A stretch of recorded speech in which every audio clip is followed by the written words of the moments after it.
mengharapkan seluruh anggota legislatif Partai Nasdem menjunjung tinggi profesionalitas yang diimbangi dengan moralitas. Hal ini disampaikan oleh Ketua DPP Partai Nasdem, Willy Aditya, pada saat memberikan kuliah umum dalam Sekolah Legislatif Angkatan Kedua Partai Nasdem untuk anggota DPRD Kabupaten dan Kota. Willy mengatakan sekolah legislatif ini merupakan salah satu cara untuk mengingatkan seluruh anggota legislatif Partai Nasdem untuk menjaga moralitas dan mengedepankan profesionalitas. Sekolah legislatif Angkatan Kedua Partai Nasdem diikuti oleh 310 peserta dari 16 provinsi. Partai Nasdem menyiapkan 6 gelombang sekolah legislatif untuk 1.808 anggota DPRD provinsi, kabupaten, dan kota Partai Nasdem hasil pemilu 2019.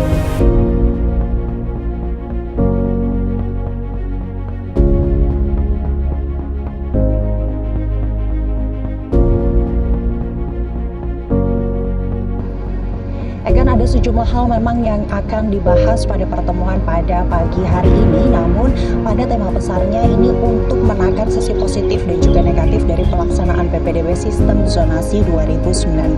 Karena sifatnya ini adalah diskusi dan evaluasi, karenanya tidak hanya dari unsur fraksi Partai Nasdem di DPR RI dan juga dari jajaran Kementerian Pendidikan dan Kebudayaan, dan juga dilibatkan unsur lain seperti dari Komisi Perlindungan Anak Indonesia dan juga dari pakar pendidikan juga turut dihadirkan untuk memberikan berbagai pandangan berbeda ini. Dan juga dari pegiat pendidikan ada yang menyatakan bahwa sosialisasi kurang sehingga banyak menimbulkan kekisruhan di tengah orang tua siswa. Lalu juga ada yang menyatakan bahwa ada yang tidak sinkron seperti itu dari level nasional. Adalah pernyataan selengkapnya dari Wakil Ketua Fraksi Partai Nasdem di DPR RI, Zulfan. Saya kira konsep donasi ini sangat bagus. Nah, kemudian ini memang membangun komunitasnya itu lebih mudah di antara anak-anak ini, mungkin dengan guru juga, karena guru juga mungkin mereka banyak tinggal di wilayah yang sesuai dengan zonasi yang ada, sehingga ini komunitas ini bisa terbangun. Dicek apakah nggak transparan ini, apakah dari bawah, dari masyarakat tidak mendapatkan informasi karena dia memang kurang mencari informasi, atau memang informasi itu juga kurang memang. Nah, ini menurut saya yang perlu dicari oleh Menteri Pendidikan kita, oleh Dignas kita, supaya dia tahu kan, kalau nggak kita kacau nih. Sementara demikian, Egan, rapat masih berlangsung di dalam. Kita akan nantikan seperti apa jalannya dan apa saja rekomendasi-rekomendasi yang dapat dilahirkan dari rapat ini untuk menyempurnakan sistem zonasi PPDB untuk tahun-tahun berikutnya. Kembali ke Anda. Baik, terima kasih atas informasinya Yunia Harsari langsung dari Gedung DPR Jakarta.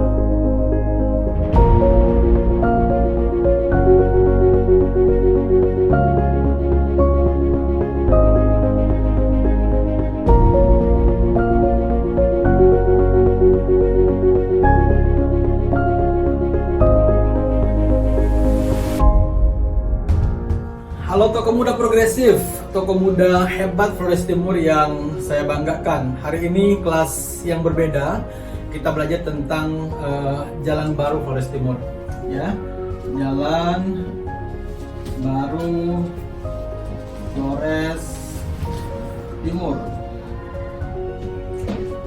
Ya, di kelas-kelas sebelumnya saya bicara soal yang mau kita kejar dari apa yang menjadi keinginan kita menghantarkan Flores Timur lebih baik adalah soal indeks pembangunan manusianya, begitu ya. Kita selalu menyebutkan itu, indeks pembangunan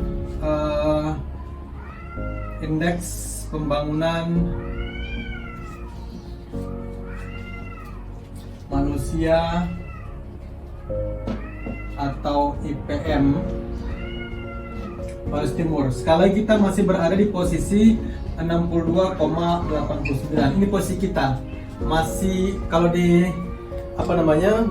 di kelas perkuliahan masih nilainya C gitu ya. Kita agak besar tulisnya huruf C supaya kita punya imajinasi yang cukup besar dalam mendorong perubahan dan perbaikan Flores Timur. Sekali lagi ini posisi kita saat ini. Positioning Flores Timur terkait dengan indeks pembangunan manusia masih berada di 62,89, masih dalam posisi C. Dan kita berharap ke depan kita menginginkan posisi kita itu berada di posisi yang tinggi begitu ya, minimal B lah. Kalau Kota Kupang yang indeks pembangunan manusianya tertinggi di NTT itu nilainya sekitar 72, begitu ya. Kalau di ini yang mau jadi standar kita misalnya. Kalau Kota Kupang dia berada di 72, gitu ya. Kemudian kalau mau yang paling tinggi lagi itu di kota DIY. Kota Yogyakarta. Kota Yogyakarta itu indeks pembangunan manusianya sekitar 85,47. Ini tertinggi se-Indonesia begitu ya. Nah, maka bagaimana caranya supaya kita bisa mengejar ketertinggalan? Saya sudah juga menyampaikan kurikulum sebelumnya terkait dengan ada 3 indikator penting dalam pengembangan indeks pembangunan manusia. Satu adalah soal pendidikan, kemudian yang kedua soal kesehatan, dan yang ketiga soal ekonomi. Nah, saya telah menjelaskan secara lebih sederhana soal apa sih pola yang mau kita lakukan dalam mendorong perubahan dan perbaikan dari 3 indikator ini. Indikator yang pertama soal pendidikan. Memang kita sekarang berada di posisi yang ke-62, tapi kita berkeinginan kalau tidak ingin yang lebih sederhana ya Kota Kupang begitu ya, 72, kalau mau ngejar lagi lebih jauh ya setidak-tidaknya di bawah Kota Yogyakarta lah ya. 80 itu udah keren banget. Kita bisa pendidikannya oke, kemudian kesehatannya oke, ekonominya juga oke. Baik, apa sih yang kemudian menjadi baik supaya kita bisa mengejar ketertinggalan? Satu, indikatornya harus pendidikannya oke.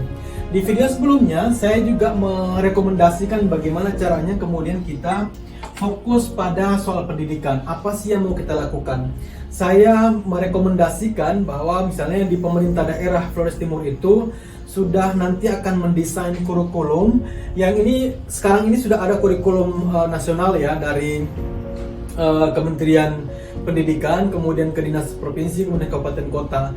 Nah, yang mau kita lakukan sekarang ini di luar dari itu, kita mau bentuk komunitas-komunitas yang tidak formal, tetapi isu yang mau digerakkan itu memang isu fokus kepada soal pendidikan, kesehatan, dan ekonomi. Karena misi kita mau mengejar ketertinggalan kita soal indeks pembangunan manusia. Maka yang kita kejar adalah pendidikan. Apa itu? Yang sering saya sebut dengan polanya adalah komunitas begitu ya, komunitas kecil gitu ya, komunitas kecil yang ada di desa, kemudian ya ada di pelosok gitu ya, desa pelosok, kemudian dia jauh dari jauh dari kota gitu ya. Kalau misalnya sekitar 5 orang gitu ya, tokoh-tokoh muda di setiap daerah itu atau di setiap desa, di setiap pelosok itu 5 orang saja yang fokus terhadap mendiskusikan pokok pikiran tentang pendidikan misalnya. Apa sih yang bisa kita gerakkan dari persoalan pendidikan ini? Apakah misalnya melatih misalnya anak-anak muda yang punya potensi besar yang kemudian belum terakomodir, bisa juga membuat CV-nya yang secara sederhana, atau bisa membedah buku-buku yang ditulis oleh anak-anak muda, atau bisa mendiskusikan yang terkait dengan pendidikan, bagaimana kemudian pendidikan lebih baik. Setidak-tidaknya membuka wawasan setiap anak-anak generasi Flores Timur yang bisa digerakkan dari lingkup yang paling kecil begitu ya, di kampung-kampung kecil.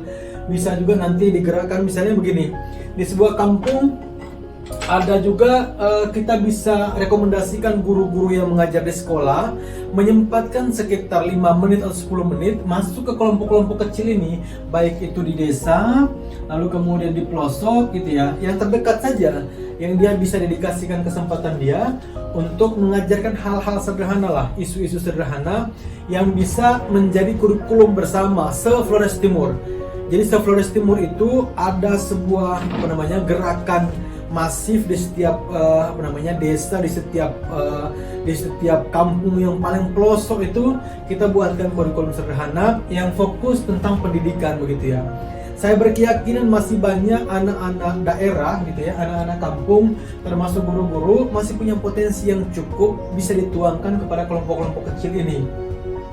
Nah, Kenapa kemudian ini menjadi penting? Misalnya komunitas kecil ini nggak usah ribet-ribet mereka bahas soal apa. Setidak-tidaknya mereka kalau ada yang belum bisa belajar mungkin diarahkan untuk belajar, ada yang belum bisa membaca mungkin diarahkan untuk membaca. Tapi fokusnya adalah mendorong gairah untuk soal pendidikan.